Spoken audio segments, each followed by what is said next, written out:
మాది రాజుల నియోజకవర్గం, రాజుల గ్రామం, సోంపల్లి గ్రామం నుంచి మాట్లాడుతున్నాను. సోంపల్లి రేవిది లక్షలాది రూపాయలు వస్తున్నాయి. ప్రజలు ఎంతోమంది ప్రయాణిస్తున్నారు. ఇక్కడ పంటి మీద వెళ్ళవలసిన ప్రజలు పడవ మీద తిప్పుతున్నారు.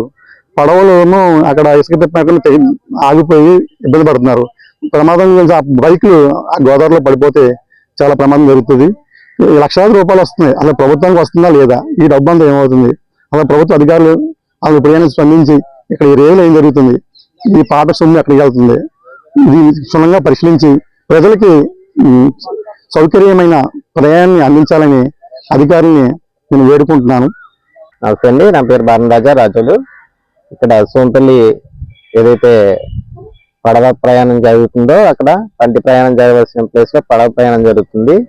అయితే ఇక్కడ చాలా వేలాది మంది ప్రయాణం చేస్తున్నారు ఈ పడవలో. అయితే ఇక్కడ పడవ ఏదైనా ప్రమాదానికి గురైతే లైఫ్ జాకెట్ లేకుండా కూడా ప్రయాణం చేస్తున్నారు. దీనికి ఇక్కడ మనకి తెలిసింది ఏంటంటే పర్మిషన్ లేదని తెలిసింది.